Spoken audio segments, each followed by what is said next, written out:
Hello दोस्तों, आज का टॉपिक है नीतीश कुमार बिहार के मुख्यमंत्री ने एनडीए का दामन क्यों छोड़ा,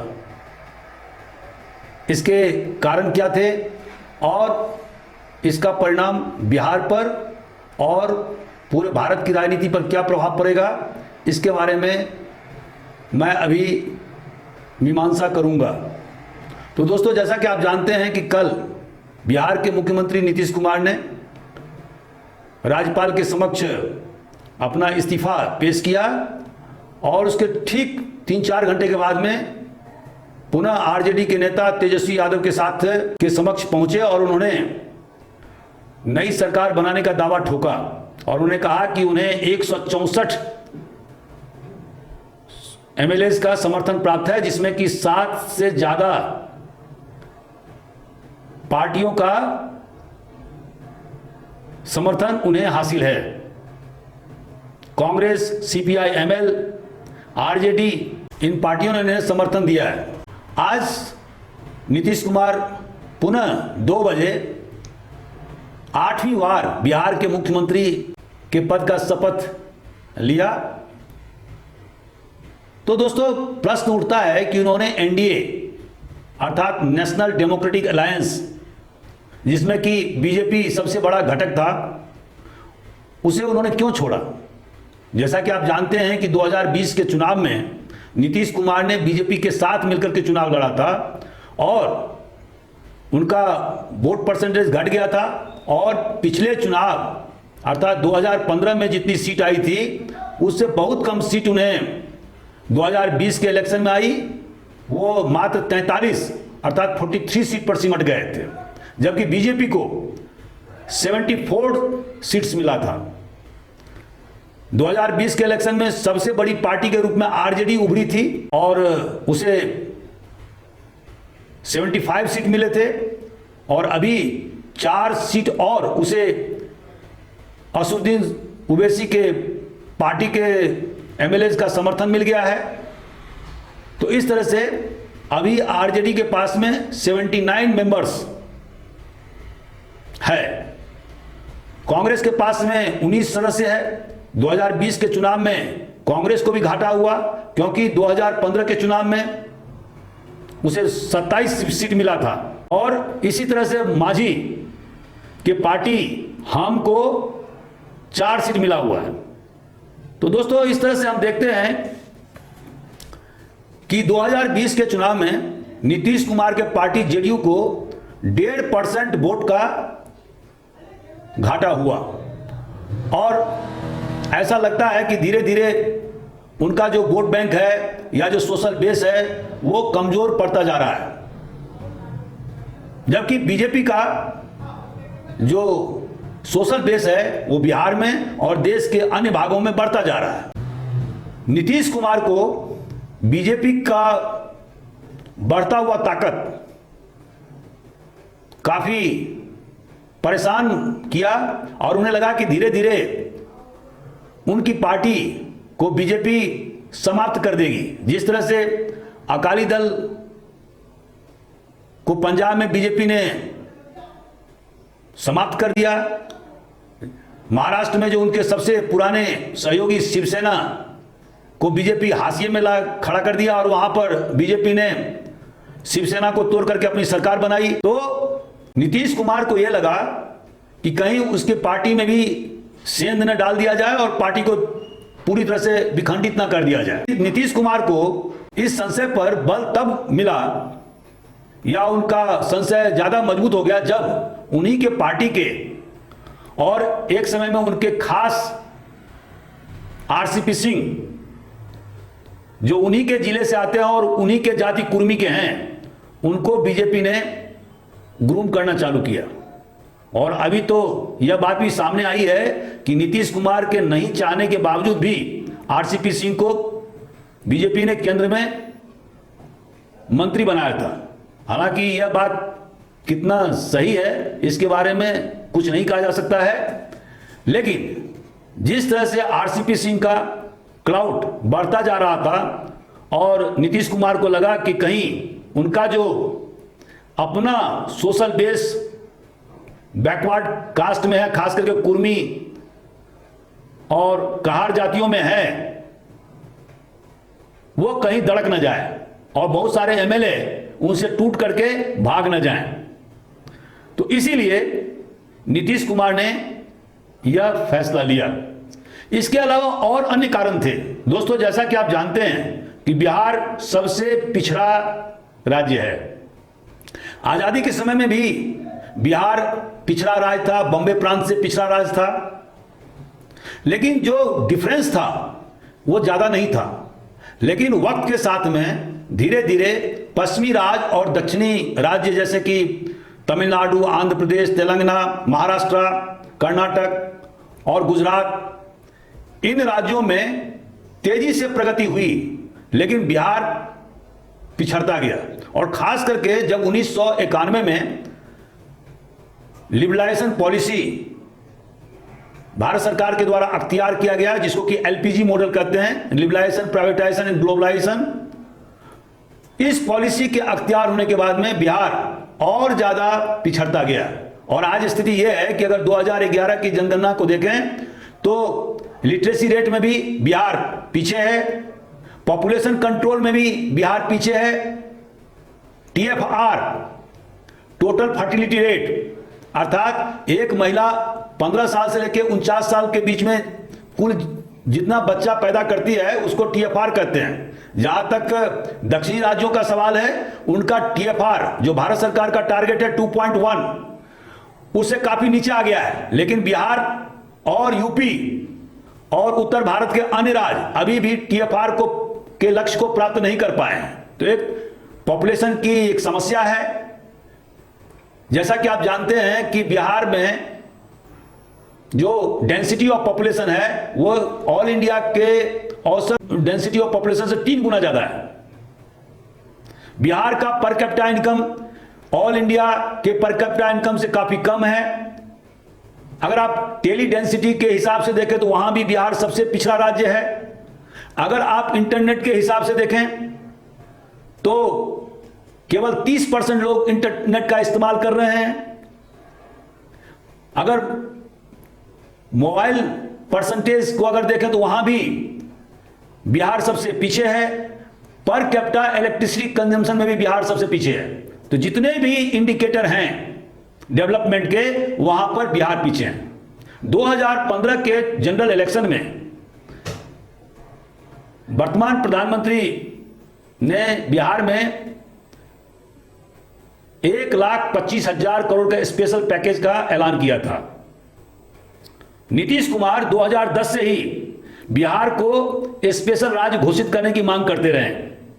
अब ये उनका कहना है कि इन दोनों मांग को केंद्र सरकार ने फुलफिल नहीं किया। अगर बिहार को स्पेशल राज्य का दर्जा दे दिया जाता है तो उसे 2,75,000 करोड़ का पृथक से राशि आवंटन होगा, जो बिहार के खुशहाली के लिए, उसके विकास के लिए एक बेहतर विकल्प साबित होगा। दोस्तों, जैसा कि आप जानते हैं कि 2017 में नीतीश कुमार ने महागठबंधन से नाता तोड़ करके बीजेपी से हाथ मिलाया था।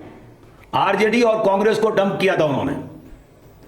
और 2017 से लेकर 2022 इन 5 साल के दरमियान बिहार का जीडीपी लगभग 2 गुना हो गया है। मतलब अभी 2022-23 का अगर आंकड़ा देखें तो 9,45,000 करोड़ बिहार का जीडीपी हो गया है, जो कि 2017 से ठीक 100% बढ़ोतरी हुई है। लेकिन समस्या कहां है? समस्या यह है कि बिहार में बहुत जबरदस्त बेरोजगारी है, महंगाई चरम सीमा पर है। और अभी आपने भारत सरकार के जो अग्निवीर योजना का रिएक्शन बिहार में देखा, और सबसे ज्यादा बिहार में रेलवे को नष्ट किया गया, तोड़फोड़ किया गया, सारे स्टूडेंट्स रोड पर आ गए थे। तो कहने का आशय यह है कि नीतीश कुमार अब इस पोजीशन पर पहुंच गए थे जहां पर कि वो बेरोजगारी को दूर नहीं कर सकते थे, क्योंकि उनके पास में इतना संसाधन नहीं है कि बिहार में बढ़ती जनसंख्या और बढ़ती बेरोजगारी को और महंगाई को काबू कर सकें। उनके पास में अब एक ही चारा था, और वो चारा क्या था? Social engineering.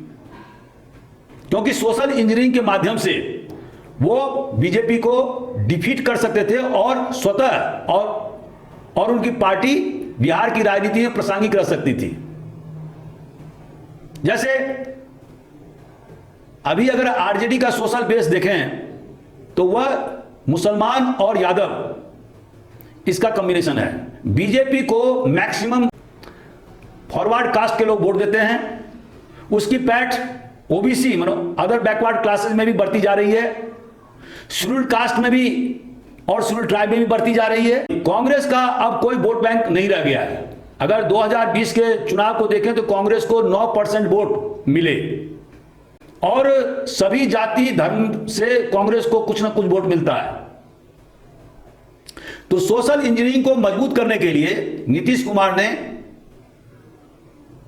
एनडीए को छोड़ा, क्योंकि उन्हें डर था कि जिस तरह से बीजेपी का ग्राफ बढ़ता जा रहा है और अदर बैकवर्ड क्लासेस में भी उसकी पैठ बढ़ती जा रही है, तो ऐसा ना हो कि उसकी पार्टी ही समाप्त हो जाए।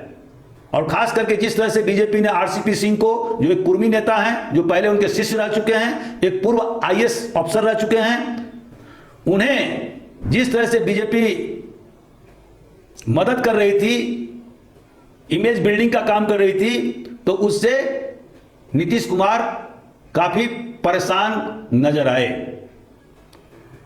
तो अब उनके पास में बिहार को देने के लिए ज्यादा कुछ नहीं है, क्योंकि 2005 से लगातार वो मुख्यमंत्री बनते रहे हैं, लेकिन अपनी राजनीति को जीवित रखने के लिए, अपनी पार्टी को जीवित रखने के लिए उन्होंने आरजेडी, कांग्रेस, सीपीआई, एमएल के साथ में महागठबंधन बनाया। बीजेपी और नीतीश कुमार में कुछ मुद्दे पर डिफरेंसेस या मतभेद होते रहे थे, जैसे कि अग्निवीर योजना, पॉपुलेशन कंट्रोल और कास्ट सेंसस। और इन तीनों योजना में नीतीश कुमार आरजेडी के नजदीक अपना स्टैंड लेते आए, और वह पूरी तरह से इन तीनों बिंदुओं पर बीजेपी के खिलाफ रहे हैं। और दूसरा पॉइंट जो मैंने अभी बताया कि वो बीजेपी से बिहार के लिए विशेष राज्य का दर्जा चाहते थे, और इस विशेष राज्य का दर्जा होने से उन्हें 2,75,000 करोड़ एडिशनल अमाउंट्स मिलता। दूसरी बात यह कि 2015 में जो प्रधानमंत्री के द्वारा 1,25,000 करोड़ का स्पेशल पैकेज घोषित किया गया था, तो नीतीश कुमार का यह कहना था कि अभी तक बीजेपी ने उस चुनावी वादे को पूरा नहीं किया और ये वादे जुमला रह गए हैं। ये सब खास बिंदु थे। अब प्रश्न ये उठता है कि इसके कॉन्सिक्वेंसेस क्या होंगे। दोस्तों, नीतीश कुमार के महागठबंधन का नेता बनने से बैकवर्ड क्लासेस और कास्ट लामबंद होंगे, और जिस तरह से अभी Congress, CPI, ML, RJD, Manjhi की हम पार्टी ने नीतीश कुमार को समर्थन दिया है, तो अगर नॉर्मल चुनाव होता है, अगर किसी पार्टी के पक्ष में लहर नहीं चलती है, तो ऐसा प्रतीत होता है कि जो बिहार के जो 40 एमपी सीट हैं उसमें अधिकांश सीट पर महागठबंधन विजित होगी, और इसका स्पिल ओवर इफेक्ट पूर्वी यूपी पर भी पड़ेगा, और उसके कम से कम 20 सीट प्रभावित होंगे, खास करके इलाहाबाद के पूर्व के क्षेत्रों में, जहां पर कि यादवों का और कुर्मियों का बाहुल्य है। तो इस तरह से कुल 60 सीटों पर बीजेपी को यह महागठबंधन डेंट करेगा। अगर बीजेपी तेलंगाना में, उड़ीसा में, पश्चिम बंगाल में, कर्नाटक, आंध्र प्रदेश में, अगर इन लॉसेस को उत्तर भारत में जो उसे लॉस होगा उसकी अगर भरपाई नहीं होती है तो बीजेपी को कम से कम 2019 के आम चुनाव में जो उसे 303 सीट मिला था उसमें 50 सीट की कमी आएगी और बीजेपी को किसी भी हालत में उसे अन्य राज्यों से भरपाई करना होगा। दूसरा पॉइंट यह है कि नीतीश कुमार के महागठबंधन में या अपोजिशन में आने से यह फायदा होगा कि कांग्रेस समेत अपोजिशन पार्टी को एक क्रेडिबल फेस और इनकरप्टिबल फेस मिलेगा, जो न केवल मोस्ट एक्सपीरियंस्ड पॉलिटिशियन हैं हिंदुस्तान के, बल्कि एक बैकवर्ड नेता भी है। तो बीजेपी बैकवर्ड कार्ड 2024 के इलेक्शन में नहीं खेल पाएगी। अगर ये लेक्चर अच्छा लगा तो कृपया अपना सजेशन से हमें अवगत कराएं। Thank you very much.